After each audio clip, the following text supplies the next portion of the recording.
Hola a todos nuestros radioescuchas. Estamos en una cápsula de la iguana en su piedra. Somos compañeros militantes del Movimiento Estudiantil Espartaco. En esta ocasión está Carlos y su servidor Ernesto para hablar de un tema de suma importancia para el país. Estamos hablando de los 52 años de la matanza de Tlatelolco. 52 años de un crimen de Estado orquestado por el gobierno en turno, por el entonces presidente Gustavo Díaz Ordaz, en contra de una manifestación de estudiantes, contra de muchas personas que estaban en contra del régimen autoritario y genocida de la época, estaban en contra del sistema que dominaba, estaban en contra de las medidas económicas, estaban en contra de la desigualdad social, estaban en contra de cómo se estaban llevando la situación en el país y la forma en que el gobierno pues actuó, pues fue mediante el uso del ejército, de la policía y de grupos paramilitares para mantener el status quo. El movimiento estudiantil de 68 fue un movimiento social en el que además de estudiantes de la UNAM y del Politécnico, participaron profesores, intelectuales, amas de casa, obreros y profesionistas en la Ciudad de México. Y que, como mencionamos, fue reprimido por el gobierno mexicano en la matanza, exactamente en Tlatelolco, ocurrida el 2 de octubre del 68 en la Plaza de las Tres Culturas. El genocidio se cometió en contra de una manifestación pacífica por el ejército mexicano y un grupo paramilitar, el Batallón Olimpia. Todo esto organizado por el gobierno mexicano, en contra del Consejo Nacional de Huelga, órgano directriz del movimiento. Eso en general es pues lo que todos sabemos, que un 2 de octubre, pues acorralaron este grupo de estudiantes y el ejército y este batallón, este paramilitar, pues atentó contra la vida de estos jóvenes, pero a pesar que ya han pasado 52 años, no se ha esclarecido muchas cosas, no se ha profundizado, por ejemplo, en las escuelas, en las primarias, secundarias, bachiller, pues no se menciona el tema, es un tema tabú. De hecho, es un tema que estuvo mucho tiempo en el anonimato, no se hablaba de esto en la opinión pública, tardó muchos años en México para volver a ver otra manifestación, porque esto, pues, con las botas militar, pues cayó de sopetón a todo intento de manifestación. Pues obviamente, pues la gente estaba atemorizada después de este genocidio, de este genocidio, perdón, y pues eso fue pues lo que precisamente buscaba el gobierno, callar toda, todo intento pues de crítica al gobierno. Pero esto va mucho más allá de un crimen de gobierno. Esto era mucho más allá de lo que se estaba atentando. Esto ya se estaba llegando a niveles mucho más altos, estaba atentándose contra el Estado capitalista en ese entonces, de ese entonces. Y bueno, pues ahí jugaron muchos factores. Hoy vamos a analizar un poco más de ello, o sea, desde cómo fueron ocurriendo las cosas y un punto de vista el punto de vista de los espartacos, de nosotros, sobre este movimiento, esta represión y cómo se vive 52 años después de esto. O sea, hemos avanzado en materia de educación, de seguridad, de libre manifestación. ¿Qué implicó el movimiento del 68 a más de media década de que ha ocurrido? O sea, somos diferentes, nos hizo mejores. Entonces eso pues vamos a intentar que quede más claro para ustedes que nos escuchan. Y bueno, el conflicto se inició el 22 de julio, pues con una pelea entre estudiantes de la vocacional 2 y de la preparatoria particular Isaac Ochoterera en la Ciudadela, lo que puso de manifiesto una rivalidad entre estas dos instituciones. Pues de la manifestación llegó el ejército a separar, a, a intentar controlar esta riña y pues fueron expulsados los militares de estas instituciones porque los estudiantes pues defendían lo que en ese entonces era una autonomía, donde las universidades son gobernadas por los estudiantes y no puede entrar el ejército ni la policía. Actualmente, pues si sigue esa modalidad, no puede entrar uniformados a las universidades porque pues violan precisamente la autonomía de la universidad. Eso ocurrió el 22 de julio. Para el 26 de julio, una manifestación de estudiantes conmemorando la Revolución Cubana se encontró con otra organizada por la Federación Nacional de Estudiantes Técnicos que protestaban por la intervención policíaca durante la pelea de alumnos, esta pelea que les estaba mencionando. La manifestación fue reprimida por la policía. No fue hasta el 2 de octubre, sino desde julio, ya empezaba a haber una tensión. Y no era nuevo que la policía pues, saliera a reprimir. O sea, era algo común, pero pues no, con la manipulación mediática de la época, pues no era visible que había una represión por parte del Estado. Para el 27 de julio, es decir, un día después, los estudiantes tomaron la preparatoria 1, 2 y 3 de Luna con una manifestación de protesta ante los enfrentamientos ocurridos entre granaderos y estudiantes. O sea, ya se estaba calentando la cosa entre estudiantes. Para el 29 de julio, la policía y el ejército rodean los planteles escolares de la Preparatoria Nacional y el Politécnico, sobre el centro de la ciudad. Con un disparo de bazuca fue destruida una puerta colonial de la Preparatoria 1. Muchos estudiantes resultaron heridos y hubo muchos detenidos. Varios planteles de la Escuela Nacional fueron tomados por las fuerzas policíacas. Aquí es donde se empieza a ver la verdadera naturaleza del Estado con con la policía, que en realidad es el brazo armado que protege la propiedad privada. No es verdad que protege a la ciudadanía, sino protege los intereses de la clase dominante, de la burguesía, pues, para que los proletarios, la gente pobre, pues no robe precisamente pues, a la gente rica. Por eso, por más que haya policías, pues nunca se va a acabar la violencia mientras sigamos en el modo de producción capitalista, porque es un ciclo de nunca acabar. La policía no está para protegernos, la policía está para proteger la propiedad privada. Y así se fueron manifestando las cosas hasta que en agosto el rector encabezó una manifestación desde CEU, recorrió la avenida Insurgentes hasta Félix Cuevas, dobló hasta la avenida Coyoacán y regresó por la avenida. Y ya se empezaba ya a politizar otras cosas, la gente empezaba a interesarse por esas manifestaciones. En respuesta, el presidente en turno, Gustavo Díaz Ordaz, en un discurso pronunciado en Guadalajara, ofreció su mano tendida a quienes quisieran estrecharla en un supuesto acto de buscar la paz, porque este gobierno, pues en ese año precisamente, se iban a realizar las Olimpiadas del 68, y el lema, el principio de esas Olimpiadas eran las Olimpiadas de la Paz. Entonces no se podía tener la imagen de un México violento, de un México represor, sino tenía que dar buenos ojos al mundo, porque ya para ese entonces había muchos periodistas extranjeros, pues grabando, pues haciendo reportajes y pues querían aparentar esa falsa sensación de tranquilidad, de progreso, de que México ya había dejado esos años de violencia, esos años inseguros, y pues era un país moderno, con una economía en ascenso, y pues que el capitalismo en México había funcionado, y pues era pues propaganda anticomunista, porque pues hay que recordar que a unos pocos kilómetros está Cuba con el triunfo de la Revolución Cubana, y pues no sé, pues había mucha tensión en ese aspecto. O sea, era un tema tabú el tema del socialismo. Entonces, para todo el mes de agosto hubo manifestaciones, hubo mucha politización, y ya para el 1 de septiembre el presidente Gustavo Díaz Ordaz rinde su informe de gobierno, ese famoso de que pues no se iba a tolerar actos violentos, no sé, o sea, el gobierno pues no era represor, pero todo tenía un límite.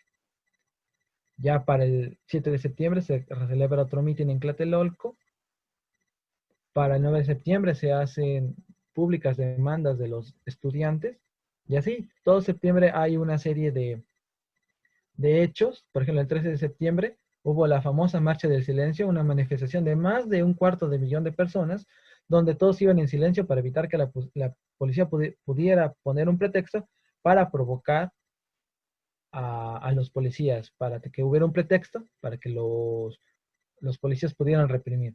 Eso era un claro ejemplo de que la gente ya estaba despertando, de que los estudiantes pues habían despertado ese sentimiento hacia los demás sectores de la población, pues que también tenían otro tipo de problemas sindicales, económicos, de, y así poco a poco la gente empezó a salir a las calles, de poco a poco la gente empezó a a intentar entender otras cosas, porque pues en un país donde había mucho analfabetismo y los medios estaban controlados, pues no había mucha información de la verdad. Había la verdad del gobierno, pero pues era una verdad pues manipulada, una verdad que solo servía pues, para mantener a la gente controlada.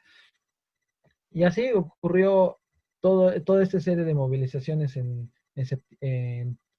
septiembre, ya se empezaron a unir pues, pues profesores, se empezaron a unir amas de casa, obreros, médicos. Ya la manifestación dejó de ser propiamente de estudiantes y se incrementó a muchos niveles, a varios sectores de la sociedad.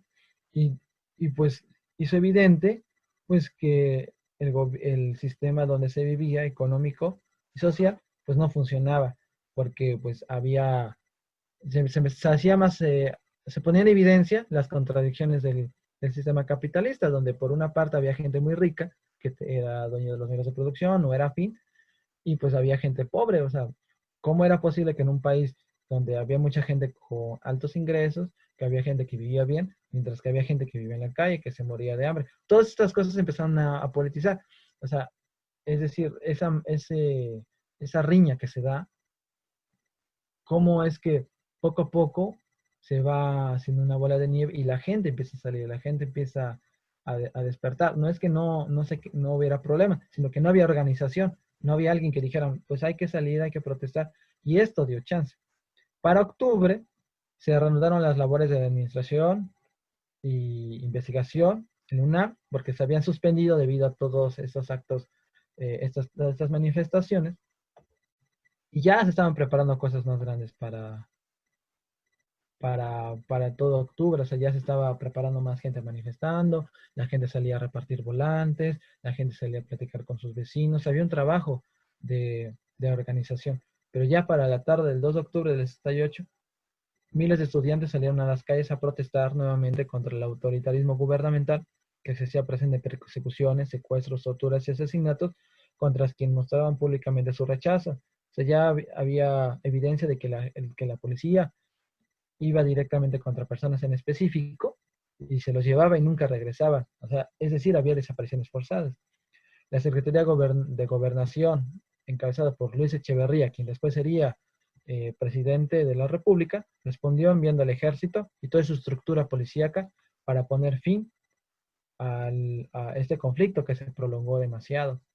Y no es que el gobierno haya sido flexible, sino que la manifestación era tan grande, la organización era tan importante, que era imposible reprimirla, porque anteriormente eran grupos aislados. Y ya para el 2 de octubre ocurre lo que ya tristemente se conoce, que el batallón Olimpia infiltrado entre los manifestantes, pues lanzan una bengala al cielo, la señal de que todo tenía que empezar.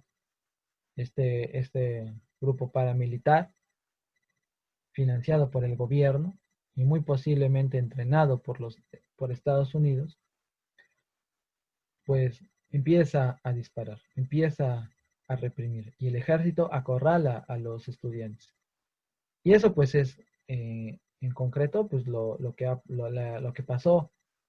O sea, no solo fue un día, no solo fue el 2 de octubre, sino fue toda una serie de hechos que se consumaron el 2 de octubre. Ya para el 12 de octubre se celebraron las Olimpiadas de la Paz, cuando unos 10 días antes pues habían masacrado estudiantes. Y esto pues tardó mucho tiempo en hacerse público. ¿Qué dijo los periodistas de la época?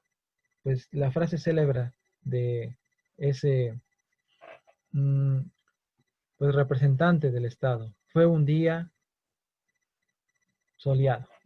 Eso fue todo. sea, no, obviamente pues no iban a decir reprimimos a los estudiantes porque atentaban contra el Estado, no, pues fue toda una serie de instrumentos que tiene el Estado, el ejército, las instituciones, pues para mantener el Estado actual. Y eso pues podemos decir que fue, es un resumen general, pero ¿qué hay de fondo? O sea, ¿por qué el Estado necesitó hacer esto? ¿Por qué tenía grupos paramilitares? ¿Por qué el ejército? ¿Por qué ocultar esa información? O sea, ¿qué intereses persigue el gobierno? ¿Tú qué opinas, Carlos? Sí, Ernesto, muchas gracias. Pues mira, después de todo este contexto que tú pones sobre la mesa, es importante entender que la cuestión del 2 de octubre, como ya bien lo mencionas, no es simplemente lo sucedido el 2 de octubre, ¿no? Es una matanza, es algo que se tiene que repudiar, algo que como estudiantes, como universitarios, como mexicanos, debe de ser una cuestión que genere indignación en nuestra persona, que genere indignación como, pues como parte de esta nación, ya que es una fecha histórica que demostró precisamente cómo es que el gobierno federal, cómo es que los priistas, cómo es que ese mecanismo que tienen de violencia se puede ocupar a diestra y siniestra contra un grupo de universitarios, contra un grupo de personas que ni siquiera se tenía claro si todos eran universitarios, por ejemplo, ¿no? O sea, era arrasar con toda la gente que se estuviera manifestando con esa organización que se estaba dando con los estudiantes, ¿no? Esa es la indignación que debe de causar en los mexicanos, pero más allá de eso, entender precisamente el contexto, ¿no? O sea, a nivel global, se estaban dando en Latinoamérica movimientos sociales los cuales estaban siendo de relevancia y que estaban causando pues un malestar a un país como Estados Unidos, ¿no? Estaba una revolución cubana, eh, pues ya triunfante pues allá en Cuba, había personas en México reivindicando el triunfo de la misma revolución cubana.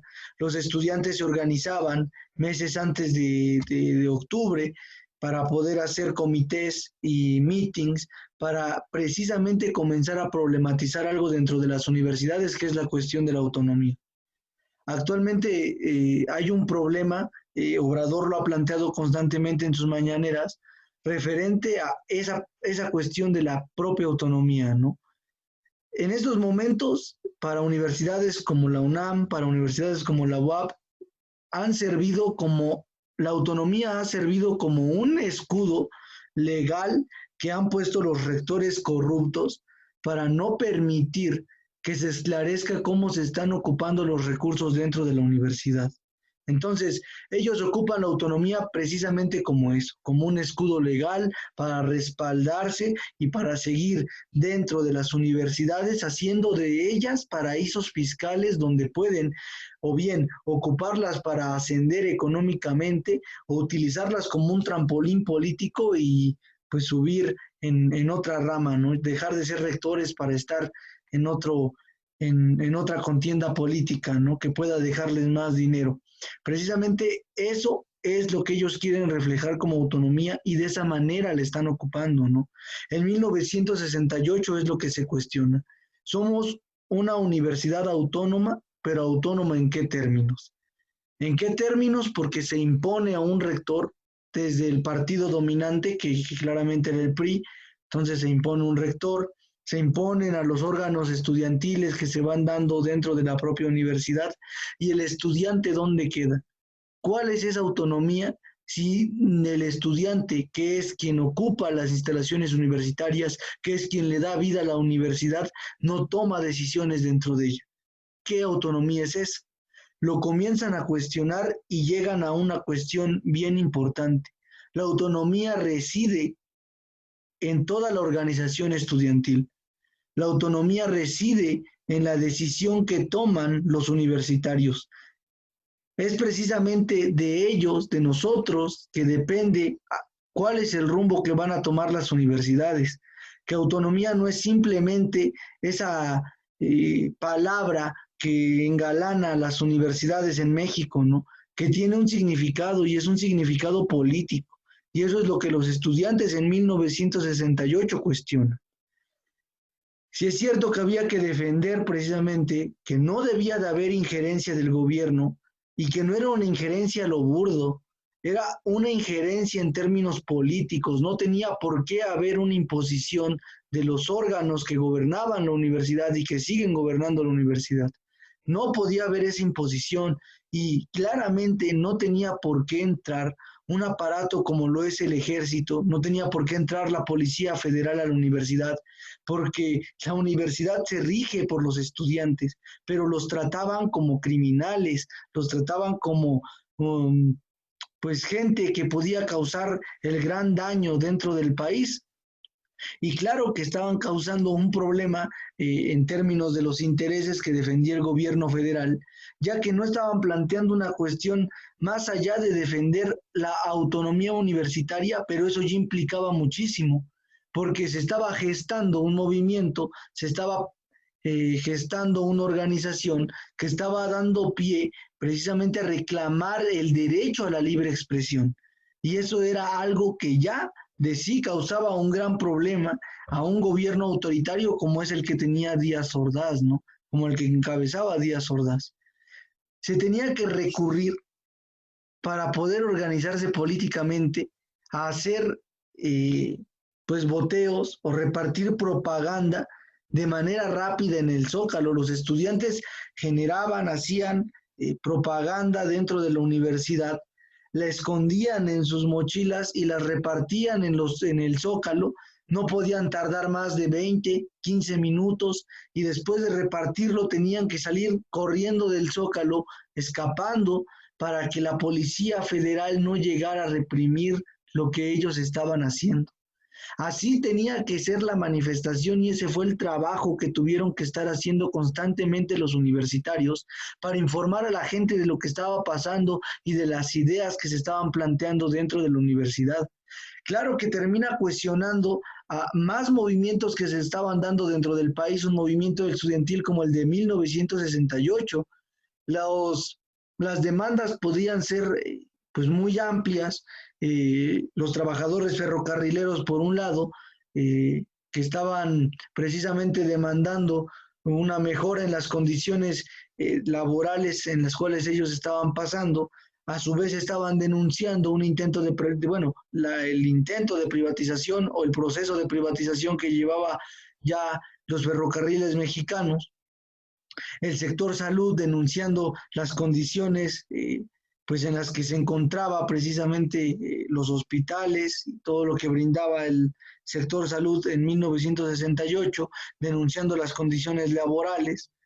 Amas de casa precisamente problematizando lo que estaba pasando en México, lo que ellos llegaban a percibir. Entonces, las demandas podían ser variadas, podían ser muy amplias, pero había algo que estaba uniendo todo eso, ¿no? Los estudiantes dan la apertura a que la gente pueda salir a las calles a manifestarse, encuentran un cabida, encuentran un respaldo en un movimiento estudiantil ya organizado por un CNH creado igual en 1968, que ya estaba organizando al sector estudiantil y a su vez toda esa exigencia pues estaba permitiendo cohesionar pues todas esas demandas que se estaban dando a nivel nacional. Esa implicación es importante y es lo que precisamente causaba un problema en el gobierno federal, lo que causaba un problema en términos de que las personas estaban comenzando a manifestar, a decir las problemáticas que se estaban dando en México.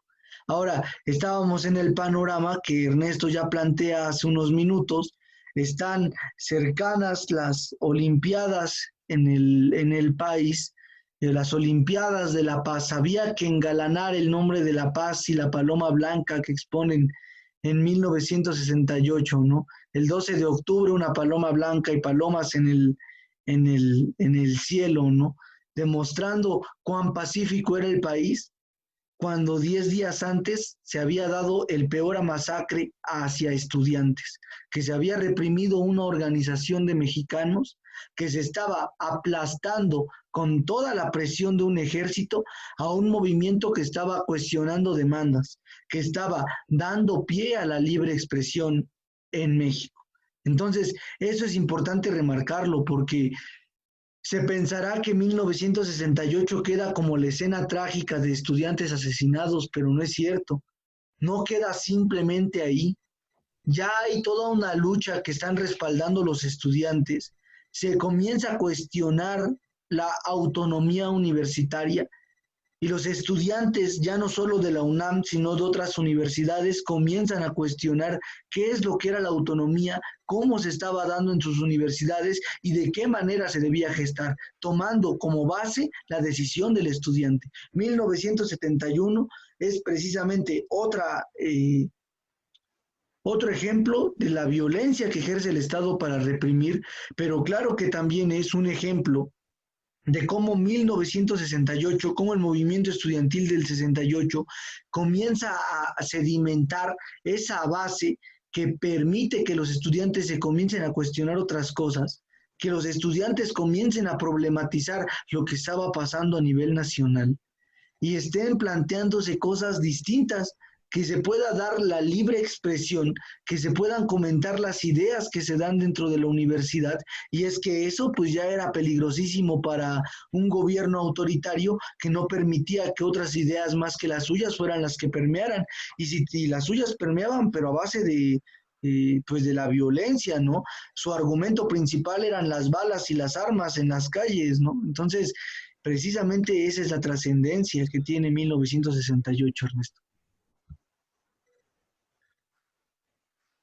Sí, de acuerdo, pero pienso que lo que luego lo que luego causa confusión es sobre la motivación del gobierno para matar a su población, para reprimirla. Entonces, yo pienso que, pues, en términos generales, pues el gobierno es parte de bueno, es una institución del Estado que pues, se encarga, pues, de asegurar que la propiedad privada, los medios de producción, pues sigan en manos de una clase dominante, en este caso la burguesía. Y pues todas estas ideas de, de- del socialismo estaban muy presentes en las universidades, que hacían cuestionar muchas cosas, pues eran un peligro. Por eso es que el gobierno quería tener el control de las universidades para que esas ideas pues, no proliferaran. Y cuando esos estudiantes que sí o no podían estar influenciados por esas ideas, pues empiezan a cuestionar y empiezan a jalar a otros sectores de la población, como lo comentaba, y pues ya no eran exigencias de estudiantes, eran exigencias de toda la sociedad.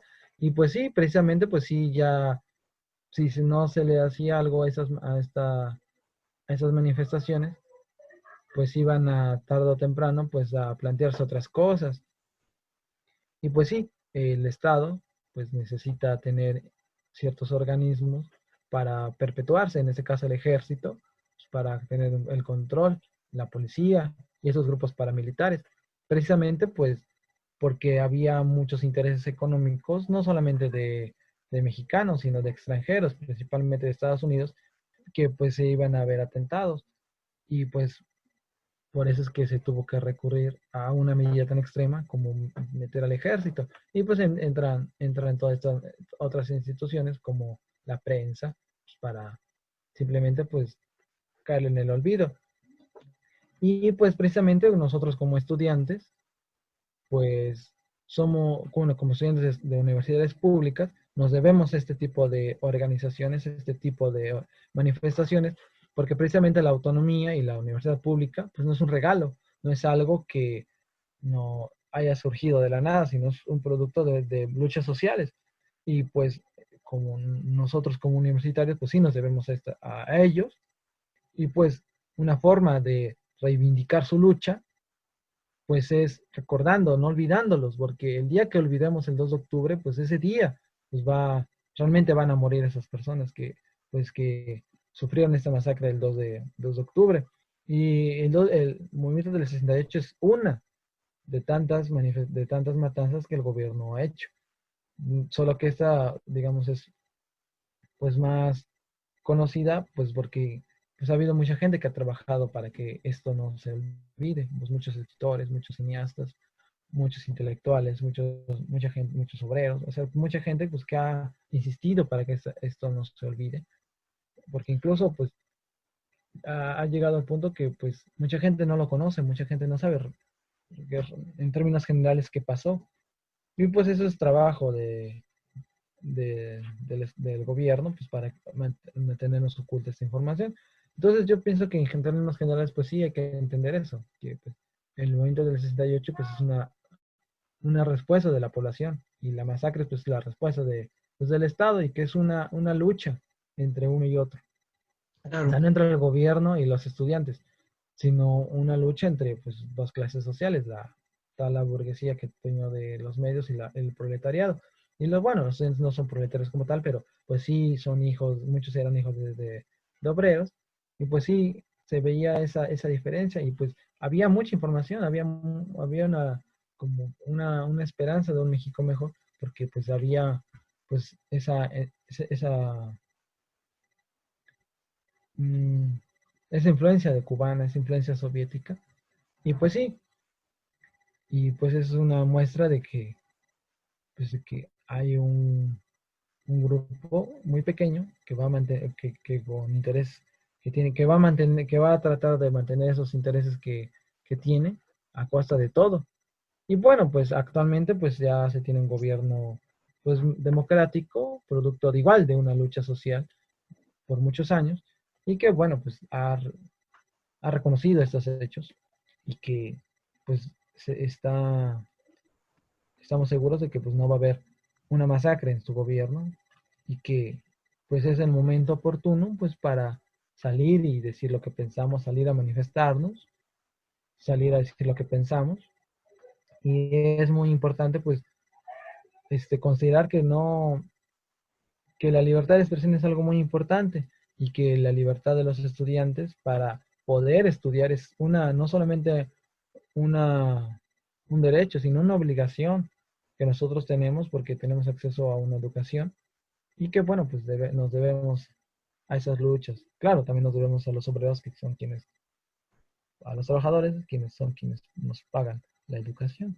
Y que pues sí, no debemos olvidar que estos hechos pues son imperdonables, y por eso es tan clara esa frase, ni perdón ni olvido, porque no se puede perdonar y no se debe olvidar. claro. Ahí voy a retomar una de las frases que comenta el compañero Ernesto. Él plantea que cuando el 2 de octubre se olvide, eh, verdaderamente las personas que se manifestaron en ese momento van a morir. Estoy de acuerdo en esto que plantea, pero si lo precisamos un poco más, podemos decir que si el 2 de octubre llega a olvidarse, se olvidarían las ideas de lucha respecto a la autonomía universitaria, en un proceso que ha buscado el propio capitalismo, de buscar privatizar las universidades públicas, de mercantilizar un derecho para la sociedad en general. Y dentro de esta búsqueda, si el 2 de octubre como lucha, como un planteamiento de universitario se llega a olvidar, abriría las puertas precisamente a que la privatización universitaria no tenga ningún impedimento de poder estar y entrar dentro de las universidades para desmantelar y hacer de la educación completamente un negocio. Eso hay que cuestionarlo y hay que tenerlo bien claro.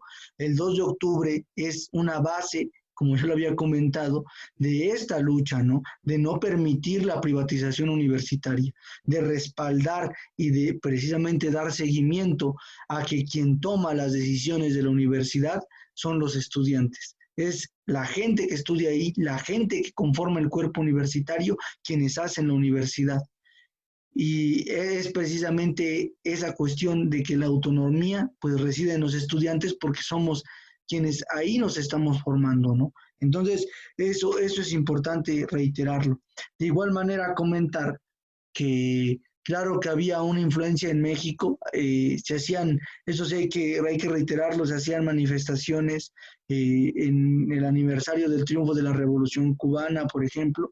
Se estaba en algunos sectores, en algunos grupos de universitarios, pues estaba de acuerdo con el planteamiento que Cuba hasta el día de hoy pues mantiene en pie, ¿no? Entonces, aunque dentro de la movilización y de la organización estudiantil no se estaba pidiendo un cambio hacia lo que, o sí, un cambio de trayectoria hacia cómo es Cuba, por ejemplo, sí estaban cuestionando lo que estaba pasando a nivel nacional. Y como México no está aislado, pues precisamente lo que estaba pasando en el contexto internacional repercute en cómo van a actuar estos grupos pequeños de capitalistas, pues que van a sacar su lado más violento, su lado fascista, para reprimir a las personas que estén cuestionando cada vez más a cómo se están llevando las cosas en un país, y más en un contexto donde hay una presión de una revolución cubana que estaba triunfando, que estaba avanzando con un planteamiento distinto, cuando había una Unión Soviética, pues claro que todo eso era una presión a los países capitalistas, Estados Unidos en concreto, y tenía que buscar Estados Unidos de qué manera amarrar a toda la derecha de Latinoamérica para poder apagar, reprimir cualquier movilización que se pudiera dar en Latinoamérica, ¿no? El comité, el batallón Olimpia, que es el batallón que se infiltra el 2 de octubre en la plaza de Tlatelolco con un guante blanco en la mano, que entra precisamente a sabotear por dentro a la organización que se estaba dando, al meeting que se estaba dando el 2 de octubre. Es un grupo paramilitar que ya comenzaba a sedimentarse en el país, pero que no solo estaba en México.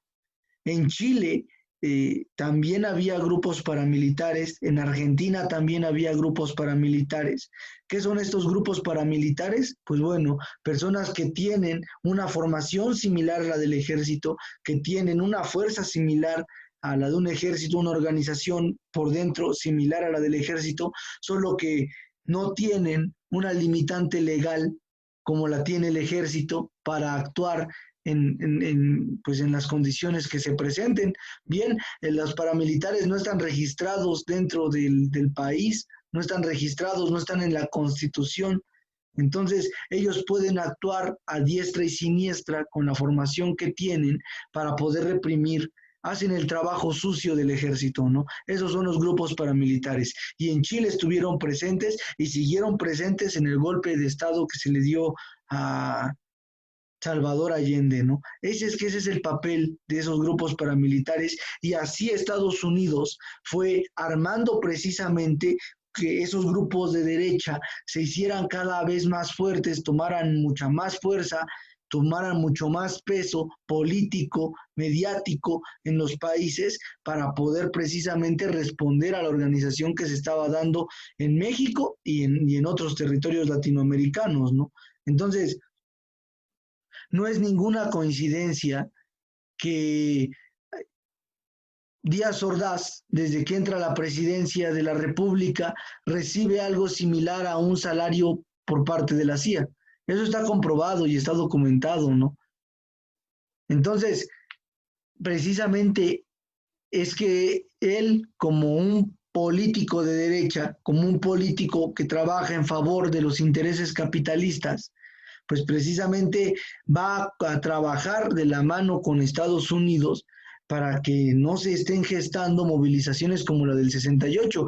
Y de esa manera podemos entender que todo orquestado desde un centro de inteligencia como lo es la CIA, que encabezó también una matanza como la de 1971 en el Halconazo, igual en México, que encabezó y que estuvo amarrando el golpe de Estado que se dio en Chile, pues claro que nos damos cuenta que los grupos de derecha están trabajando en una misma tonalidad, no permitir que permeen otras ideas, no permitir que se cuestione, no permitir que la gente comience a a cuestionar el nivel de vida en el que están viviendo, que no cuestionen las condiciones de trabajo a las cuales se les está sometiendo, ¿no? Entonces, eso era lo que había que evitar totalmente y por eso, pues cae todo el peso de un ejército, de un grupo paramilitar a aplastar a los estudiantes el 2 de octubre, ¿no? Pero es que todo eso responde a una cuestión de cómo la derecha se organiza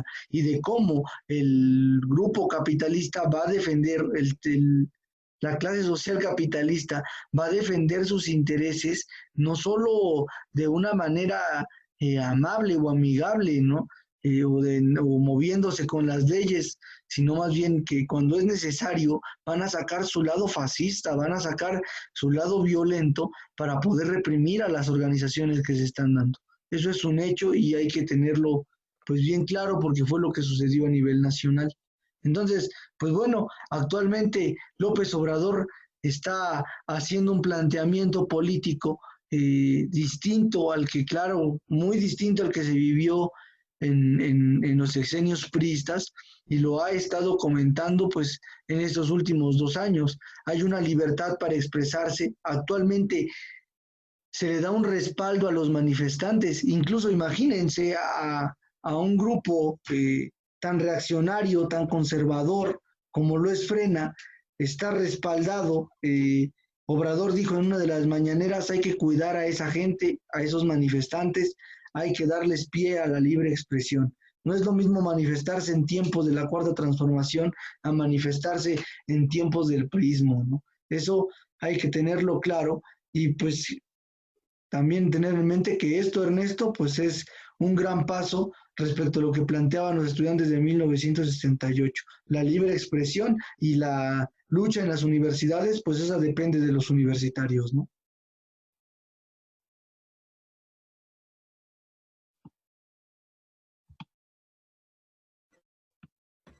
Pues sí, la cuestión que nos toca a nosotros como estudiantes, pues es sí defender esa autonomía y pues seguir pues buscando que lo que nosotros generemos en cuanto a conocimiento, pues sí se vea reflejado en la sociedad, no solamente pues buscar el interés personal. Y claro, pues este tipo de acciones que tomó el gobierno para conservar los intereses de una clase, pues no hay que olvidarlos, hay que entenderlos y pues sí, pues luchar juntos como sociedad para que esto no vuelva a ocurrir. Y pues parte para que no vuelva a ocurrir es pues entender y no olvidar estos hechos. Y pues sí, vivimos una época donde afortunadamente pues las manifestaciones son protegidas, o sea, no va a haber represión y pues es una enorme oportunidad pues para salir a manifestarnos, salir a una época donde nosotros podemos pues libremente expresar lo que nosotros pensemos y pues sí, hay que aprovechar esta oportunidad más como estudiantes pues para buscar un México mejor y pues este tipo de acciones pues no se deben olvidar a pesar de que nos separan 52 años de diferencia, pues ellos también son nuestros compañeros. Claro, pues yo creo que de esta manera podemos ir terminando, reiterando precisamente que el chance, la oportunidad que tenemos actualmente en el obradorismo es precisamente que la gente puede organizarse, que podemos cuestionar la manera en que se está gobernando, centrados precisamente en el contexto histórico que México ha pasado de desmantelamiento, pero entendiendo precisamente que el que no haya represión, el que no haya violencia contra las personas al manifestarse, abre una puerta enorme a que la gente pueda seguir cuestionándose cómo están sucediendo las cosas en México y la transformación pues sea una cuestión pues más apegada a la clase trabajadora, siempre y cuando se comience a cuestionar más la gente, ¿no? Siempre y cuando las personas comiencen a problematizar la situación actual en la que está viviendo el país y estos momentos son los indicados precisamente para cuestionar y para que nosotros le exijamos al compañero presidente pues una transformación pues más a fondo, ¿no? Pero eso depende pues ya no solo de la persona que está en la presidencia actualmente, sino más bien pues de las bases, de la gente que debemos impulsar precisamente pues todo ese trabajo que está impulsando desde arriba Obrador, pues nosotros tenemos que ser ese respaldo, ¿no? No va a haber violencia, no va a haber represión a las manifestaciones, eso es importante y por eso es necesario continuar la organización. En la universidad la lucha tiene que seguir siendo la misma, la autonomía se debe defender. Se debe defender, pero la verdadera autonomía, la que está en los estudiantes, la que reside en la decisión de quien conforma la universidad, no en un escudo legal para corruptos, para gente que malversa fondos, para personas que ven de la universidad un paraíso fiscal. Para ellos no hay escudo, para ellos no hay protección. La autonomía debe servir para el estudiante, debe servir para que la universidad sea lo más apegada a la sociedad posible y que el estudiante sea quien lleve el rumbo de las universidades. El gobierno no debe tener injerencia, no la debe tener, pero el estudiante debe decidir lo que pasa dentro de la universidad y las corrupciones que se dan dentro de la misma deben de ser juzgadas, pues porque no es correcto que los impuestos de los trabajadores destinados a la educación o lo ocupe una persona precisamente para seguir ascendiendo económicamente, pues con una cuestión plenamente individual, sin preocuparse por la formación pues que deben tener los universitarios. Precisamente por eso la autonomía la debemos seguir defendiendo. La lucha de 1968 no debe quedar como un recuerdo trágico, sino más bien debe ser la bandera de lucha para los estudiantes, debe ser el ejemplo de lucha, el ejemplo de organización, y defender la autonomía que ellos defendían es precisamente no permitir que la privatización universitaria y la mercantilización de un derecho como la educación sigan avanzando. Y eso se tiene que seguir peleando hasta actualmente. La lucha inicia en 1968, pero en 2020 tenemos que seguir encabezando esa pelea, esa lucha a los estudiantes, y debemos de seguir defendiendo esa autonomía universitaria. 2 de octubre no se olvida, 2 de octubre no se debe olvidar. Actualmente, por la cuestión de la pandemia, pues las manifestaciones que año con año se daban no van a poder realizarse de la misma manera, al menos en la Ciudad de México, pero debe quedar claro que para los universitarios, 2 de octubre no se olvida y se va a respaldar en las acciones organizativas y en defensa de la verdadera autonomía, y eso pues no se debe quedar en palabras, sino más bien en hechos, pues la privatización de las universidades no debe seguir avanzando. Y el momento actual para cuestionar, para poder manifestarse y cuestionar esas luchas que se están dando es en el contexto del obradorismo. Creo que con eso podemos ir terminando, compañero Ernesto, no sé cómo veas. Sí, pienso que esa era la idea que nosotros queremos compartir. Y bueno, esta semana en Facebook nos encuentran como Espartaco Movimiento Estudiantil.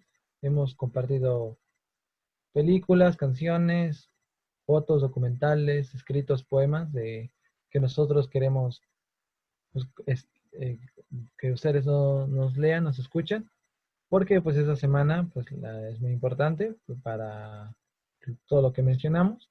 Y igual el sábado vamos a transmitir como siempre en Radio AMLO a las 5 de la tarde. Y bueno, pues espero que nos sigan en nuestras redes sociales y pues cualquier duda, cualquier aclaración, pues estamos abiertos al diálogo. 2 de octubre no se olvida, compañeros.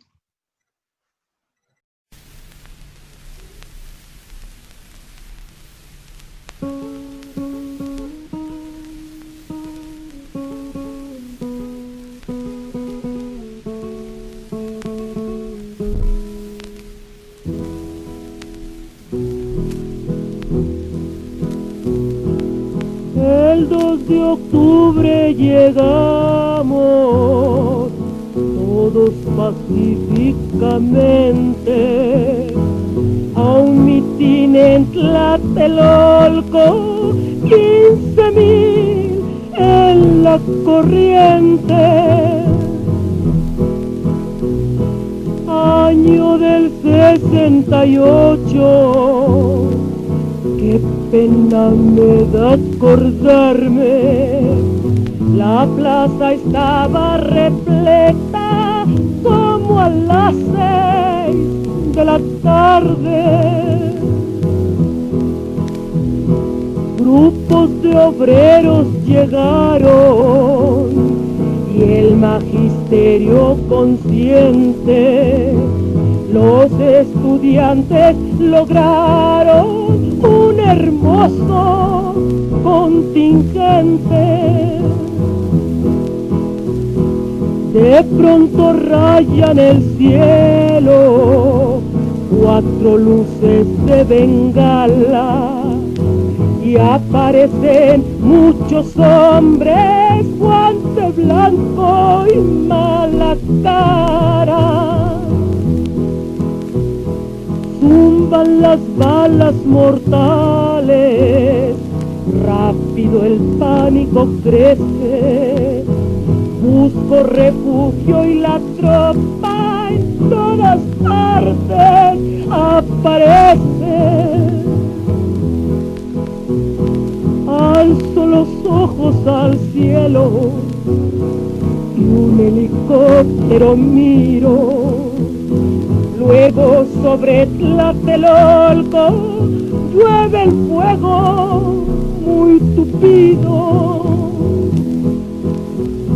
¡Qué fuerzas tan desiguales!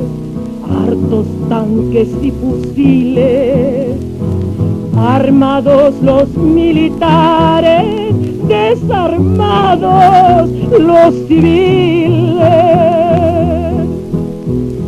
12 años tiene un chiquillo que muerto cae a mi lado, y el vientre de una preñada como lo han bayoneteado.